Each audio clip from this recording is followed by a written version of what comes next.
오늘은 환난을 통한 교훈이라는 제목으로 은혜를 나누겠습니다. 인생 가운데 가장 어렵고 힘든 것이 무엇이겠습니까? 인간은 태어날 때 아무런 고통 없이 태어나면 얼마나 좋습니까? 그러나 복중에 있을 때부터 그 엄마가 어려운 환경에 심리적으로 많은 고뇌와 고통 가운데 괴로움 가운데 있으면 그 자녀들에게도 그런 것이 영향을 끼치게 됩니다. 또 어렸을 때 태어나는 환경에서 안 좋은 일들을 많이 겪게 되면 어린 생명도 자라면서 그것이 일생 동안 트라우마가 돼서 고통을 겪게 된다고 합니다. 그래서 우리는 그 양육 환경이 굉장히 중요하고 또한 아기를 잉태하는 엄마의 태교도 굉장히 중요하다고 생각하고 말하고 있습니다. 우리가 그러한 어린 시절, 우리가 원치 않는 그러한 상황에서 어린 시절을 보내다가 이제 성인이 되어도 마찬가지입니다. 인간이 모든 것을 내가 다 주도하고 내가 계획한 대로 살 수 있다고 생각하지만 실질적으로 우리가 그 모든 것을 행할 수 있고 선택할 수 있는 폭이 굉장히 좁습니다. 일생을 살아가는데 우리는 공부를 열심히 하면 좋은 대학에 가고 좋은 학교 가고 좋은 직장에 갈 수 있다고 말합니다. 그러나 아무리 공부를 열심히 해도 그 입사원서를 낸다고 할지라도 그런 상황에서 우리가 모든 것을 다 원하는 곳으로 갈 수 있지는 않습니다. 우리는 어려운 형편, 어려운 상황 가운데 말할 수 없는 괴로움을 경험할 수 있고 우리가 선택할 수 없는 한계 상황이 있고 우리가 아무리 애쓰고 노력해도 결실을 맺는 것이 내 힘만으로 되지 않는다는 것을 알게 됩니다. 많은 사람들이 열심히 공부하고 유학을 가고 연구를 하고 업적을 쌓기 위해서 노력을 합니다. 그러나 그 아무리 애를 쓰고 노력을 기울여도 그 많은 업적을 쌓고 싶어도 실질적으로는 그러한 열매가 나타나는 단계까지 그 정말 볼 때는 세상에서 인정을 해주는 좋은 결실을 맺고 정말 하나님 보시기에 세상 사람들이 보기에 야 이건 대단하다. 그래서 그 치적을 성과를 칭송하는 단계까지 오르는 것은 아주 극소수에 이릅니다. 수많은 학자들이 연구하여 논문을 발표하고 수많은 과학자들이 연구하여 어떤 결과물을 얻기를 원하고 수많은 운동선수들이 그렇게 땀을 흘리면서 좋은 결과를 얻기를 원하지만 실질적으로 우리 힘으로 되지 않는 경우가 너무나 많습니다. 축구선수가 열심히 볼을 찬다고 골이 들어가는 게 아니에요. 우리가 열심히 차도 수비가 다 막아버리면 아무리 탁월한 세계적인 선수라 해도 골을 못 넣습니다. 자기가 혼자 잘나서 하는 일이 없어요. 개인 종목도 그렇고 팀 훈련도 마찬가지입니다. 개인 종목에서 세계 선수권에서 금메달을 따고 올림픽에서 메달을 따는 사람도 마찬가지입니다. 자기가 개인이 종목이지만 상대가 있습니다. 그 상대방이 컨디션이 좋으냐, 상대방이 나를 압도할 수 있는 기술이 있느냐, 없느냐에 따라서 금메달이냐, 은메달이냐, 동메달이냐, 아니면 메달을 따지 못하느냐, 결과가 달라집니다. 그런데 사람들은 자기가 최고라고 내가 금메달을 땄으니 내가 어떤 종목에서 세계선수권에서 우승을 했으니 월드컵에서 우승했으니 내가 최고다 이렇게 생각하는 사람은 어리석은 사람이에요. 교만한 사람이에요. 자기가 다가 되는 게 아니에요. 자기가 골을 넣은 것은 자기 발밑에 볼을 잘 배달해 준 선수가 어시스트를 잘해서 골이 들어가는 거예요. 개인 종목에서도 금메달을 따는 것도 정말 요행수로 아차하는 순간에 뒤집기가 될 수 있는데 하나님이 막아주시고 그 순간을 고비를 넘기게 해주셔서 그 넘어질 거를 버티게 해서 뒤집기를 해서 이기는 경우가 굉장히 많습니다. 저와 여러분들은 하나님을 볼 때 하나님 안에서 인생이 주님의 손에 있다는 것을 알고 살아야 됩니다. 우리 크리스천들이 가장 특별한 특징이 뭐냐? 인생이 내 손에 달려있지 않다는 거예요.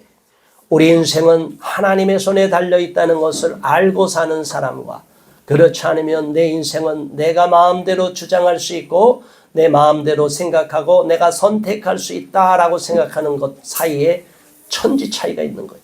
하늘과 땅같이 큰 차이가 있는 거예요.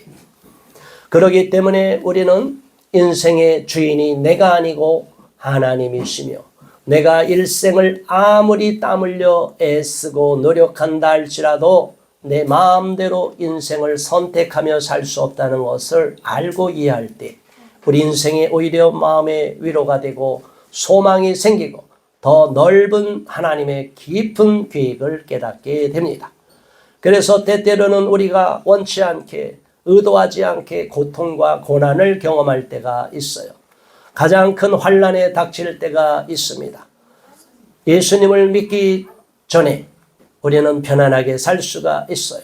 또는 예수님을 모태에서부터 어렸을 때부터 예수님을 믿는 가정에서 태어나서 아무런 고통 없이 자라다가 어느 순간에 갑자기 예기치 않은 환난을 경험할 때가 있습니다. 그러한 환난을 경험할 때 저와 여러분들은 갑자기 당황합니다. 하나님이 나를 미워하시는 건가? 하나님이 나를 버리셨나? 하나님이 왜 나를 생각하지 않나? 왜 옆에 사람, 저 사람은, 저 가정은 저렇게 행복하게 살아가는데 왜 저와 우리 가정은 나는 이렇게 인생이 힘들어질까? 사람들은 남과 비교하면 시험에 듭니다. 절대로 남과 비교하지 않는 저와 여러분 되기를 바랍니다. 우리 자녀들이 공부를 해도 옆에 친구들, 옆에 이웃들이랑 비교하지 마시기 바랍니다. 우리 자녀들이 공부를 잘할 수도 있고 못할 수도 있어요. 그런데 공부를 못한다고 그 사람이 인생이 끝난 게 아닙니다. 공부를 못하면 그 사람의 재능이, 그 자녀의 재능이 다른 쪽에 있을 수 있다는 것을 아시기 바랍니다. 하나님은 저와 여러분을 이 땅에 태어나게 하실 때는 다 의미가 있고 목적 있게 지으셨다고 했어요.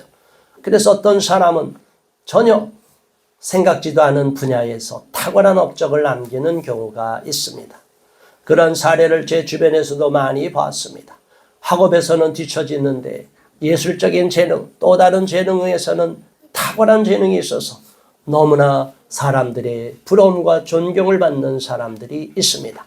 그렇기 때문에 우리는 남들이 꼭 가야 되는 길을 똑같이 가려고 어리석게 고집할 필요가 없습니다. 내가 가는 그 길이 꼭 좋은 길이 아니라면 또 다른 길로 가면 그곳에 더 놀라운 축복의 길이 예비되어 있습니다. 제가 지난날에 고난을 당할 때 저도 많은 환난과 고통을 겪었습니다. 저의 실수로 인한 부족함도 있었고 또 어떤 때는 하나님이 도저히 축복을 문을 열어주지 않으니까 제가 가장 극심하고 처절한 고통을 겪을 때가 있었습니다. 그래서 꿈속에서도 그 고통이 얼마나 심한지 제가 하나님이 꿈을 주셨는데 10,000원 전철을 탄 거예요. 얼마나 전철이 사람이 많은지 여러분 10,000원 전철 타보셨나요? 아주 짐짝처럼 짓눌리면 가슴에 통증이 옵니다. 압박감이 숨을 쉴 수도 없어요. 이리 끌리고 저리 막 휩쓸리면서 고통이 극한해서 실신하는 사람도 생깁니다. 그런 극도의 고통스러운 전철이 기차가 계속 가고 있어요. 근데 저는 벗어나고 싶어요. 빨리 다음 역이 도착하기를 바라요. 빨리 내리고 싶고 빨리 벗어나고 싶은데 벗어날 수가 없어요. 그 고통에서 꿈속에서도 제가 얼마나 고통을 겪는지 숨을 쉬지 못할 정도로 온몸에 고통이 다가오는 거예요. 사람이 짐짝처럼 실리게 되면 통증이 옵니다. 자, 그러다가 숨도 못 쉴 정도로 헐떡헐떡 하다가 제가 탁 어느 역에서 내렸어요. 정말 살았다 싶었어요. 저도 모르는 그 절망의 상황, 한계의 상황에서 짐짝처럼 실려가는 그 열차 속에서 제가 시달리면서 고통을 겪다가 이제 드디어 열차에서 내렸어요. 그때의 상황에서 제가 어떤 마음이 들었냐면 살았다. 그리고 여기가 어디냐고 돌아봤는데 이제 목적지로 가기 전에 제가 내린 거예요. 아, 나는 더 실려가면 그대로 가면 죽을 것 같으니까 도저히 안 돼서 열차를 내린 거예요. 그래서 봤더니 놀랍게도 하나님이 새로운 기차가 옆에 다른 선로에 새로운 기차가 대기하고 있는데 아무도 타지 않은 새 기차가 준비되어 있었어요. 할렐루야. 제가 그 장면에서 꿈이 깼어요. 그래서 제가 하나님께 감사했습니다. 하나님, 제가 지금 너무 힘들고 죽고 싶은 마음이 들고 고통스러운데 그럼에도 불구하고 하나님이 피할 길을 해주시는구나. 이 고통을 조금만 참고 나면 하나님이 전혀 상상할 수 없는 새로운 열차를 준비하고 계시는구나. 그 열차를 타기만 하면 편안하게 가는 거예요. 그런데 숨이 터져 죽을 것 같은데도 그 열차에 계속 고집을 부리고 나는 여기서 끝까지 끝장을 볼 거야 하면 숨이 터져 죽어버려요. 실신할 수 있어요. 고통을 계속 겪으면서 갈 수가 있어요. 그러나 어느 순간에 제가 포기하고 하나님 알겠습니다. 이건 도저히 살 수가 없습니다. 살고 싶어요 해갖고 내렸더니 하나님이 그 순간 전혀 상상할 수 없는 놀라운 축복이 새로운 열차가 준비되어 있는 거예요. 인생은 때때로 인간이 볼 때는 절망의 상황, 고통의 극한으로 치닫는 상황에 처할 수가 있어요. 성경에서도 그러한 인물들이 너무나 많습니다. 너무나 고통을 겪고 슬퍼하는 욥과 같은 고난을 겪는 사람이 있는 반면 요셉과 같은 고통을 겪는 사람이 있는 반면 억울함에 감옥에 갇힌 예레미야와 같이 억울한 선지자들 같이 정말로 하나님의 명령을 수행했는데 억울하게 감옥에 갇혀서 죽음을 앞두고 있는 처참한 상황에 있는 사람들이 있는 반면에 하나님은 그 모든 과정을 다 딛고 일었으며 우리에게 놀라운 축복된 과정으로 새로운 삶으로 인도해 주시는 것을 믿으시기 바랍니다. 지난날의 고난과 아픔, 환난은 하나님의 특별한 목적이 있기 때문이에요. 우리 인간은 본성이 죄성을 갖고 태어났기 때문에 가만히 내버려두면 죄를 짓게 되고 내 욕망대로 살아갑니다. 우리 어린아이들도 그냥 내버려두고 방치해버리면 자기 원하는 대로 부모한테 반항하고 핸드폰에 중독이 되고 엉망으로 살아가요. 그런데 이러한 상황을 우리가 잘 다스려주고 부모가 훈육을 잘하면 우리 아이들이 건강하게 자랄 수 있어요. 그런데 오늘날에는 너무나 안타깝게도 자녀를 훈육할 수 있는 부모의 권리를 박탈시키려고 그래요. 부모를 정상적으로 올바른 길로 이끌어가는데 부모가 자녀들을 사랑해서 이끌어가려고 하는데 때때로는 미숙하여 체벌을 잘못하는 방법이 있을 수는 있어요. 그러나 그렇다고 그 모든 자녀를 탄압하고 자녀를 학대하는 부모로 매도를 하고 아동의 인권이 중요하다고 하여 그 가정을 완전히 깨버리는 식으로 부모와 자녀를 강제 분리하려는 이러한 기본적인 생각은 잘못돼 가고 있는 겁니다. 옥석을 가리라는 말이 있습니다. 정말로 악한 부모, 정말로 정인의 엄마와 같은 또는 친자녀를 때려 죽이는 이러한 악한 부모가 있다면 그건 용납할 수가 없는 겁니다. 그 사람들은 분명히 징벌을 받고 벌을 받고 처벌을 받아야 돼요. 그러나 그렇지 않은 경우에는 정황을 다 살펴보고 이게 어떤 일이 발생했는가, 어떤 배경이 있느냐를 잘 살펴봐야 되는데 사람들은 색안경을 끼고 봅니다. 편견을 갖고 봅니다. 그리고 과잉일반화를 합니다. 심리적으로 보면 요거 작은 걸 침소봉대하는 걸 과잉일반화라고 그래요. 요 작은 일 사건을 보고 아동학대라면 무조건 다 과잉일반을 해서 나쁜 부모, 혼나야 될 부모, 처벌을 받아야 될 부모 이렇게 인식을 하게 만들어요. 이러한 법은 고쳐야 되고 개정이 돼야 됩니다. 아동학대 처벌법이 아동학대에 대한 특례법이죠. 계속 아동학대 처벌법이 강화되는 추세인데 여기에는 분명히 함정이 있습니다. 아동복지법에도 함정이 있습니다. 이러한 문제를 우리는 기도하면서 반드시 개정이 될 수 있도록 저와 여러분이 노력을 해야 될 줄 압니다. 이러한 인생 가운데 때때로 원치 않게 자녀를 빼앗기고 또 자녀가 원치 않게 부모와 강제로 이별을 해서 시설에 갇혀있는 아이들, 집으로 가고 싶어도 돌려주지 않는 이러한 나쁜 구조 속에 들어가면 우리 아이들이 점점 망가지게 됩니다. 이런 상황 속에 처하는 것처럼 우리가 원치 않는 인생의 고통에 환난에 처할 수가 있습니다. 예기치 않게 갑자기 사업이 망하는 사람이 있습니다. 갑자기 사랑하는 가족과 이별하는 경우가 있습니다. 원치 않게 가족 간의 사랑이 깊었다가 원수가 되는 경우가 있습니다. 우리가 의도하지 않게 마귀는 우리가 행복하게 사는 것을 원치 않아요. 그래서 우리가 행복하게 사는 것을 자꾸 걸림돌로 우리에게 방해를 놓아요. 마귀가 덫을 놓습니다. 걸림돌에 넘어지게 만들어요. 예기치 않는 사건을 만나게 하고 예기치 않은 상황에 처하게 되고 예기치 않는 엄청난 절망에 처할 수 있도록 우리를 구렁텅이로 빠뜨립니다. 그래서 사람들이 슬픔에 처하고 고통에 처하고 환난에 처하면 처음부터 느끼는 감정은 좌절감이에요. 그러면 희망을 잃어버려요. 낙심이 돼요. 그러면 우울해져요. 불면증이 오면서 우울해지고 약을 먹게 되고 그러면 점점 구렁텅이로 빠져요. 저와 여러분은 그러한 구렁텅이로 빠지는 상황에서 하나님을 의지하고 하나님을 붙들고 일어설 수 있기를 바랍니다. 세상 사람들은 푸념만 합니다. 넋두리로만 합니다. 속상하니까 입으로 다 뱉어냅니다. 그러나 여러분 아무리 카페에서 글을 남기고 아무리 카톡으로 주고받아도 우리의 마음에 하나님이 주시는 위로가 없으면 그건 일시적으로 끝납니다. 우리의 마음의 불안함이 사라지지가 않고 마음의 고통이 사라지지가 않아요. 잠시 그런 위로가 필요하고 서로가 격려하는 것은 필요합니다. 그래서 교회 안에서도 코이노니아, 성도 간의 교제가 필요한 거예요. 그러나 거기에만 머무르면 안 된다.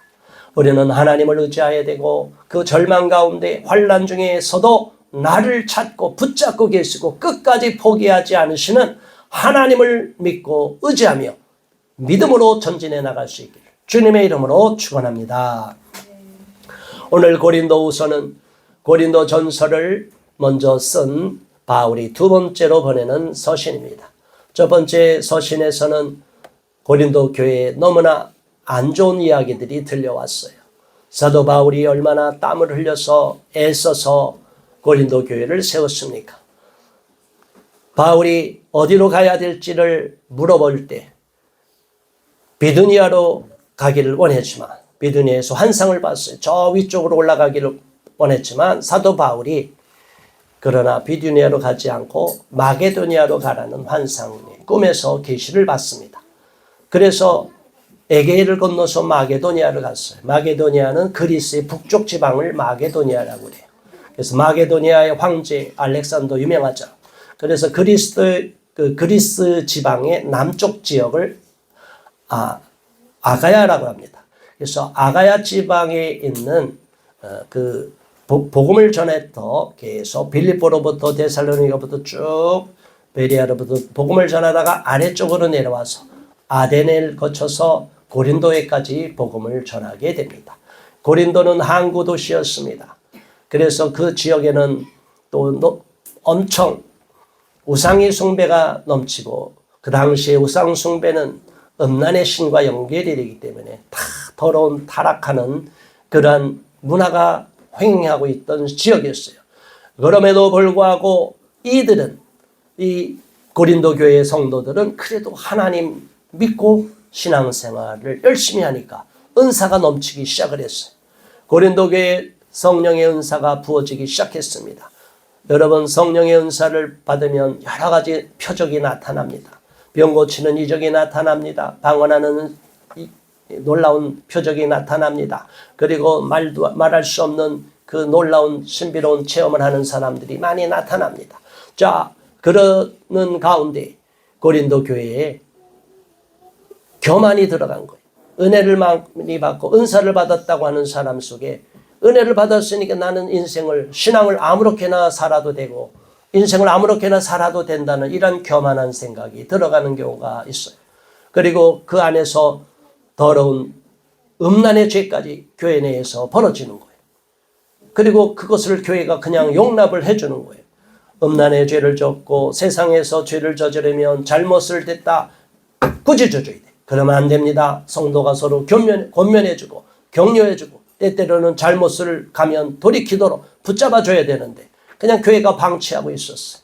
그러다 보니까 사도 바울이 너무나 화가 나서 안타까우고 책망하는 마음을 갖고 서신을 보냈는데 놀랍게도 그러한 책망의 서신을 보내고 나서 들려오는 소식 고린도 교회가 많이 바뀌었다는 거예요. 변화가 일어났다는 거예요. 그 잘못했던 사람들이 돌이켰다는 거예요. 회개했다는 거예요. 그러고 나니까 사도 바울이 너무나 기쁜 거예요. 사도 바울은 결혼하지도 않고 일생 동안 하나님을 위해서 살았기 때문에 복음을 전하고 예수를 믿게 된 한 영혼 한 영혼을 친자식처럼 여겼어요. 영의 아들로, 영의 자녀로 여겼어요. 얼마나 사랑하는지, 우리가 자식 사랑하는 것만큼, 내 자녀 사랑하는 것만큼 그 영혼들을 한 영혼이 주님 앞에 돌아오는 것을 너무나 귀하게 여겼어요. 그러한 사랑으로 돌본 고린도 교회 성도들이 변화가 되었다니 너무나 기쁜 거예요.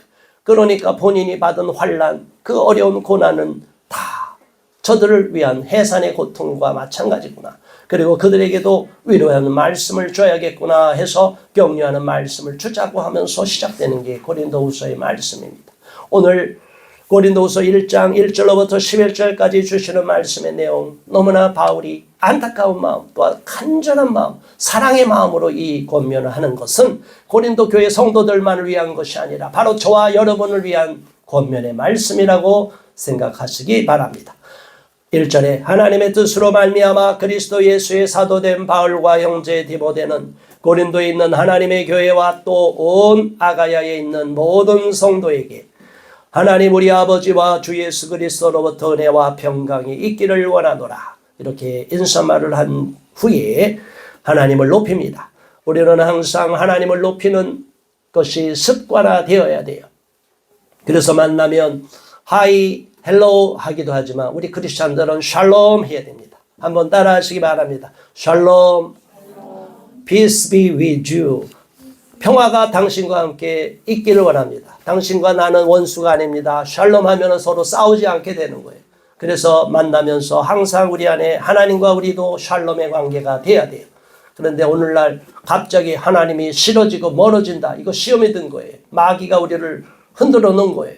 하나님과 저와는 항상 샬롬의 관계가 유지돼야 됩니다. 3절에 또 말씀합니다. 찬송하리로다. 그는 우리 주 예수 그리스도의 하나님이시요 자비 아버지시요 모든 위로의 하나님이시며 그랬어요. 그리고 이어서 4절에 환난에 대해서 말합니다. 함께 4절 말씀 봉독합니다. 우리의 모든 환난 중에서 우리를 위로하사 우리로 하여금 하나님께 받는 위로로서 모든 환난 중에 있는 자들을 능히 위로하게 하시는 이시로다. 아멘. 우리 하나님 아버지는 위로의 하나님이시라는 거예요. 어려움에 처해 있는 사람을 위로해 주신다는 거예요. 하나님은 우리를 곁에서 돌보시고 어루만져 주시고 위로해 주시고 감싸 주신다는 거예요. 이런 하나님이 있기 때문에 저와 여러분은 어떠한 환난과 절망 가운데서도 소망이 있다는 것입니다. 우리 모든 환난 중에 우리를 위로하시고 우리로 하여금 하나님께 받는 위로로서 모든 환난 중에 있는 자들을 능히 위로하게 하시는 이시다. 그러한 하나님이시다는 거예요. 우리가 절망에 처해 있고 슬픔에 처해 있을 때 위로를 받고 나서 우리가 문제가 해결되면 또 다른 사람을 위로하는 그러한 역할을 감당하라고 하는 거예요. 저와 여러분은 거저 받았으니 거저 주라는 성경 말씀을 잘 기억하시기 바랍니다. 하나님께서는 저와 여러분에게 은사를 주셨어요. 각 사람이 은사를 받았어요. 그 받은 은사는 공짜로 받은 거예요. 그런데 그 은사를 다른 사람에게도 베풀라는 거예요. 사랑을 많이 받았으면 사랑을 나눠주라는 거예요. 복을 많이 받았으면 복을 나눠주라는 거예요. 우리가 하나님으로부터 특별한 달란트를 받았으면 그 달란트를 갖고 남을 섬기라는 거예요. 그 섬기는 그 목적을 분명히 알고 하나님이 나에게 주신 은혜를 잘 기억하는 사람은 축복받는 인생이 되는 겁니다.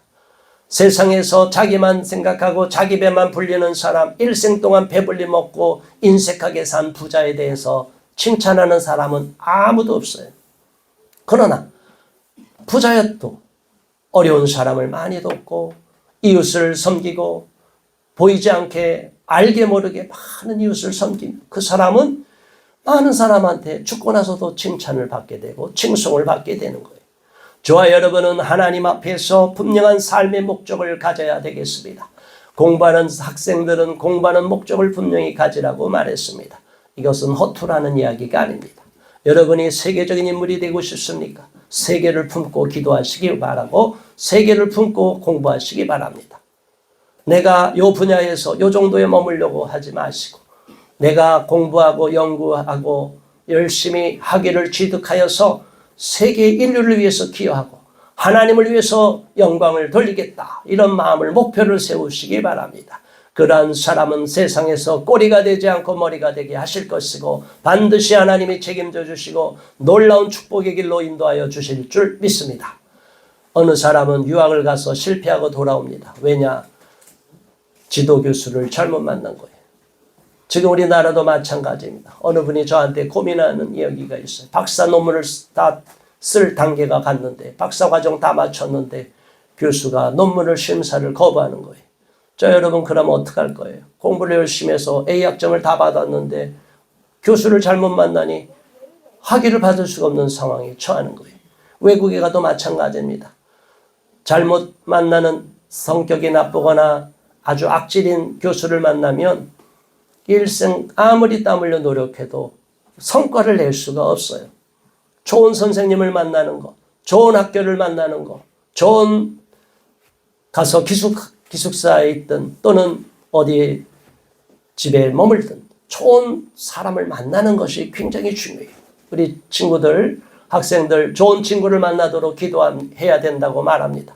기숙사에 들어갈 우리 학생들 좋은 룸메이트를 만나기를 위해서 기도해야 됩니다. 어느 룸메이트를 만났는데 맨날 밤늦게까지 게임이나 하고 밤늦게 야동이나 보고 이런 친구를 만나면 그 학생이 같이 오염이 되는 거예요. 공부를 못하는 거예요.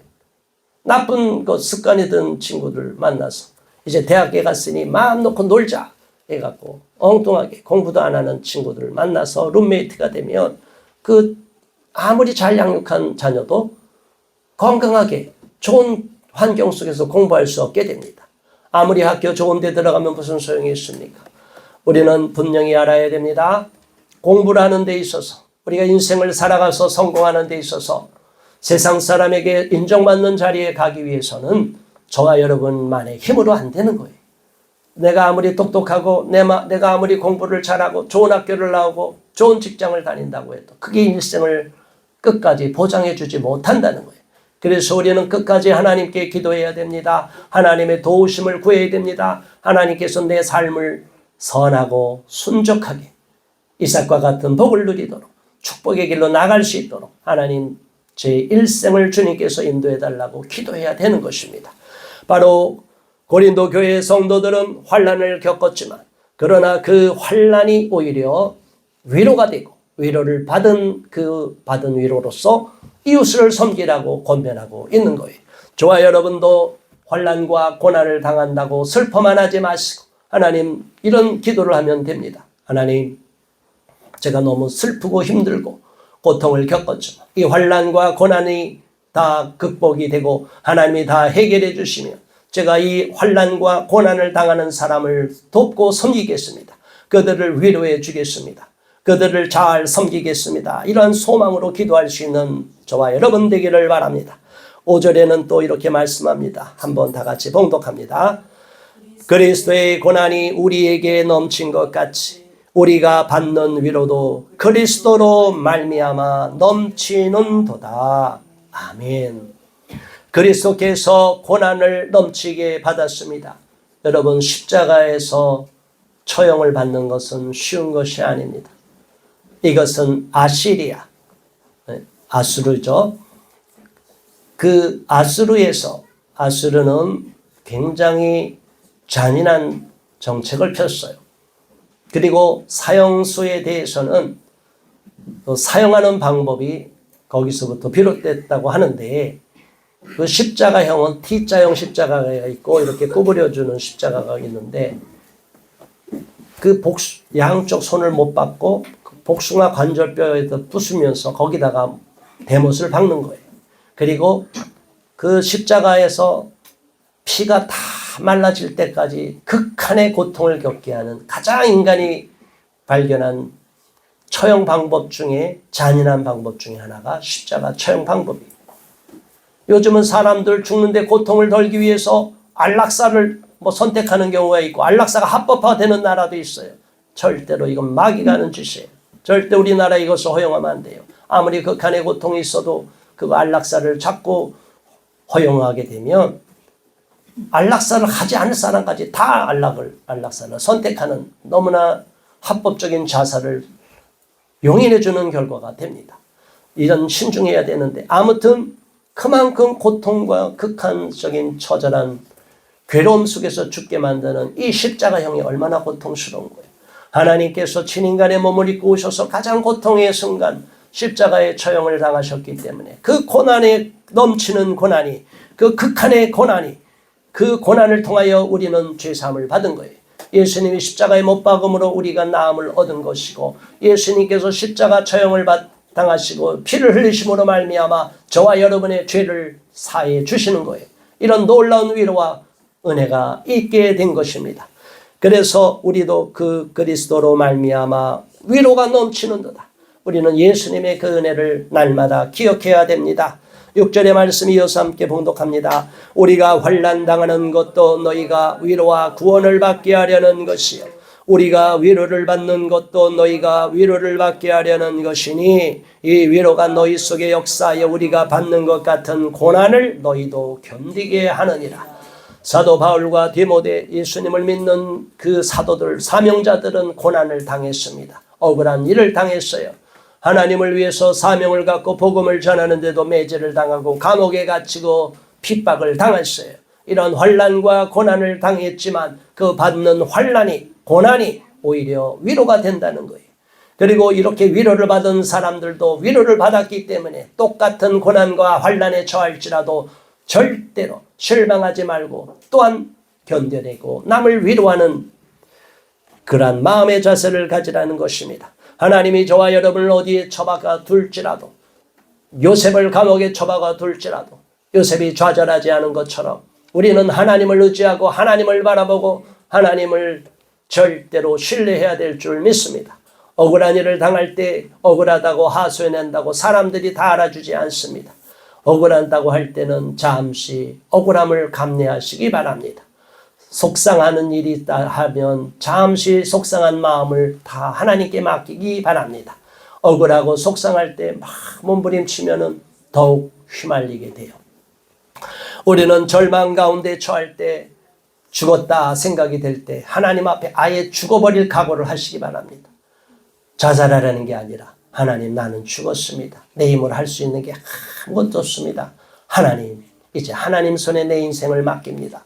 하나님 손에 내 모든 문제를 맡깁니다. 하나님이 맡아주시고 해결해 주십시오라고 맡길 때 거기서 비로소 기적이 시작이 되는 거예요. 한번 따라하시기 바랍니다.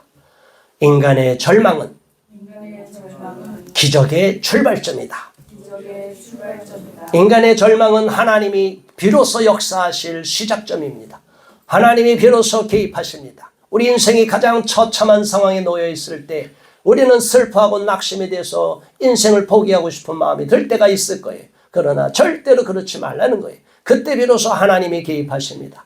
그때 비로소 하나님이 나타나십니다. 그때 비로소 하나님이 저와 여러분을 건져내시고 붙잡아 주시고 위로하여 주시고 피할 길을 내주시는 분이심을 믿으시기 바랍니다.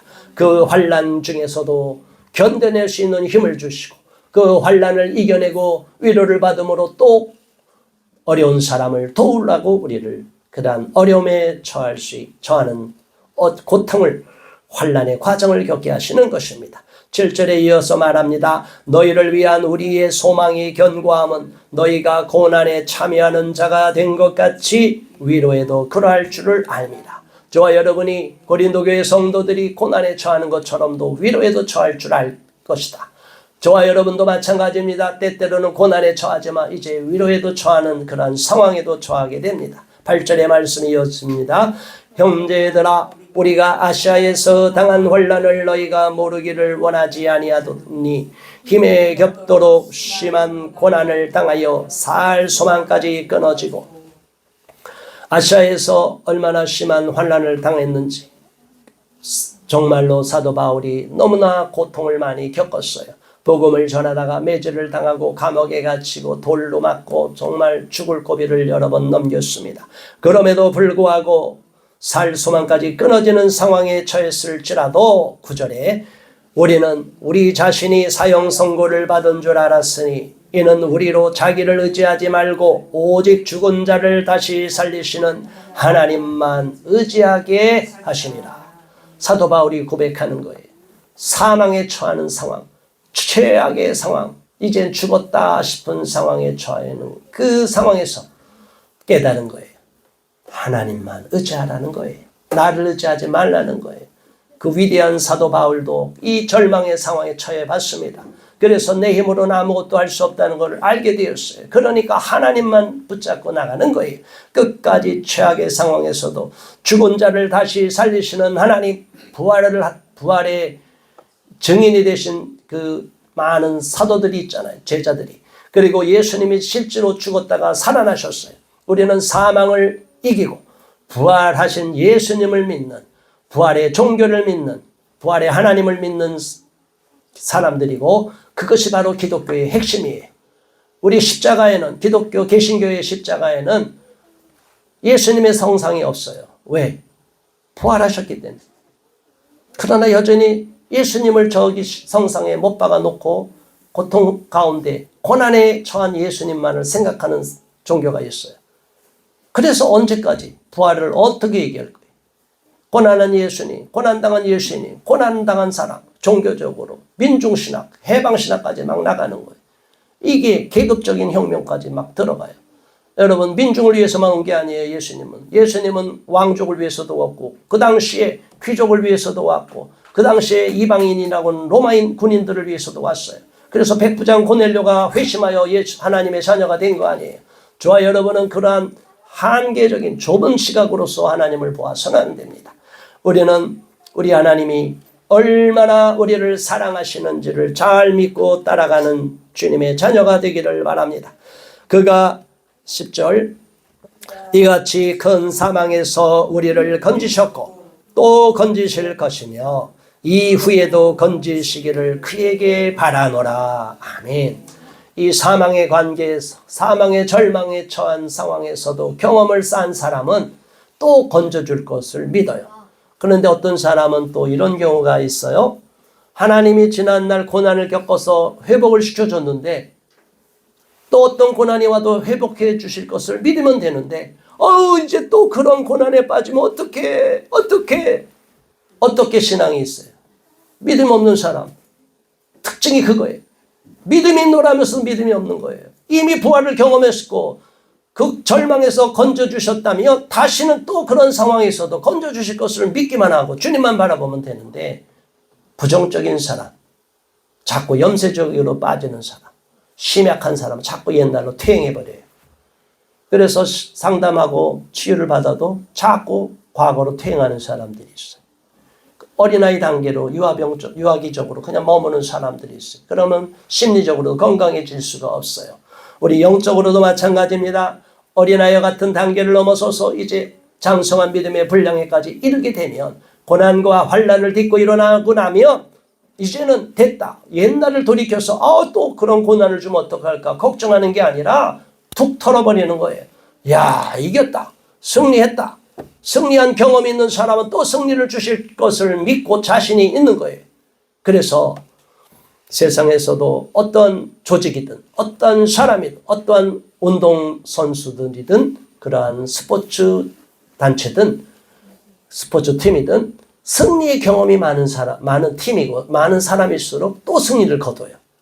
그러나 실패 경험이 많은 사람은 계속 실패하게 돼요. 왜? 해도 또 안 될 것 같다. 또 해도 질 것 같다. 또 해도 나는 망할 것 같다.